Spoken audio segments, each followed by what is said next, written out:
Здравейте и добре дошли в канала за газово оръжие. Днес отново ще направя едно, така да го наречем, мисловно видео. Така че ще си поговорим за едно нещо, което много хора си го мислят и се двоумят. И общо ще ви споделя лично моето мнение по въпроса. И общо въпросът е следния. Полуавтоматичен или револвер? Започваме с това, че и двата вида оръжия са, в този случай естествено са газ-сигнални оръжия или иначе казано, дето им викаме газов пистолет, ползват стандартни 9 мм халосни патрони, като с тази разлика, че примерно револверът може да ползва както стандартни 9 мм патрони, така може да ползва и специалните РК патрони, които са специално за револвер. Общо взето стреля и с двата безотказно, пробвано. Така че разлика до тук може да се каже, че няма. Оттам насетне вече стигаме до плюсови и минуси. Естествено, първо е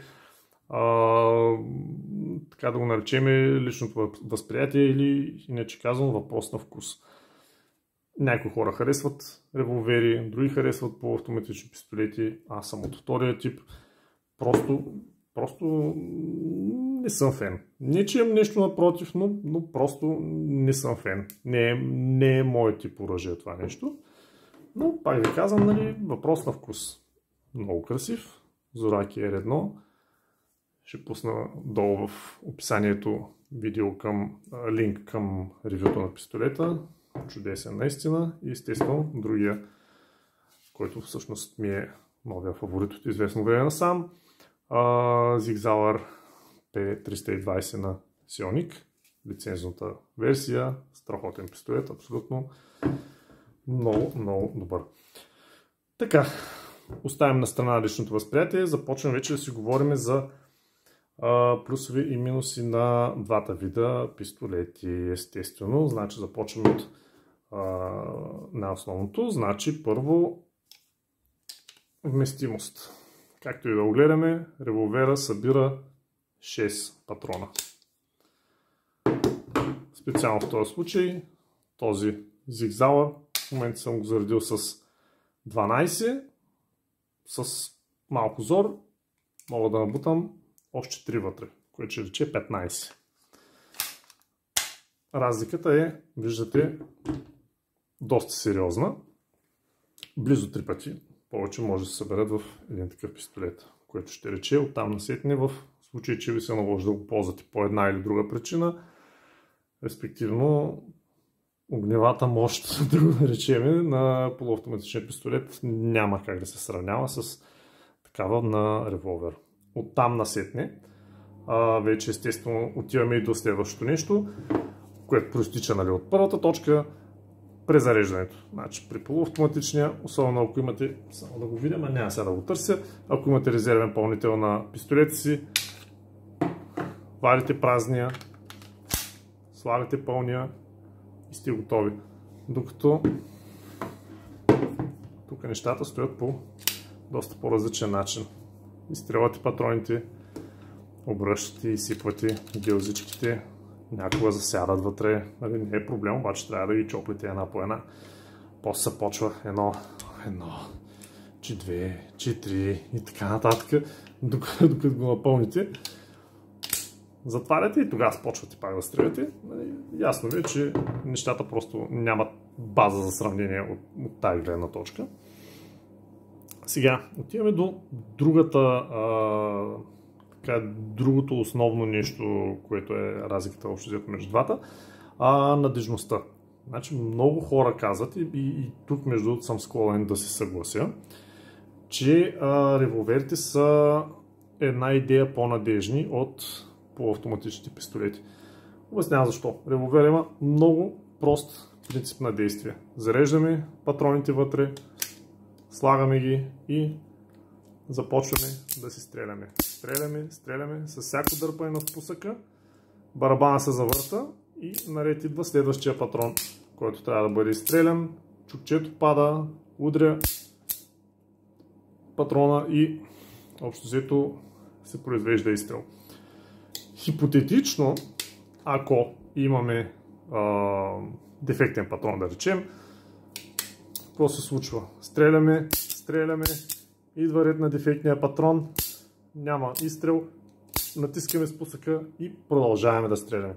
Какво обаче се случва, ако сме с полуавтоматичен пистолет и по същия начин, само че тук ще взема друг, защото това ми е зареден.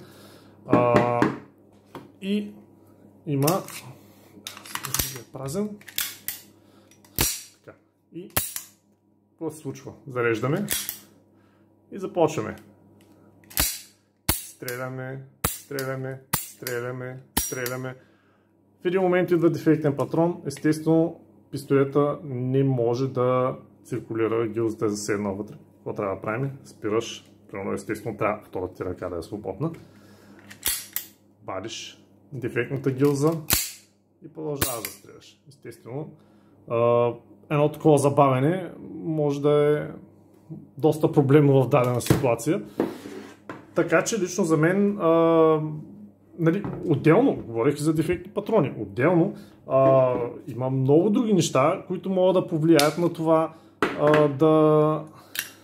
естествено пистолета ви да засече. Може да има проблем с изхвъргача, с иглата, с шейната, гилзата да се закачи, да не може да излезе при полуавтоматичния. Докато, пак казвам, при револверът абсолютно какъвто и да е проблема, стига да не е механичен, нещо свързано с чукчето или с пусъка, респективно пистолета ще си стреля просто при всяко едно следващо натискане на спусъка.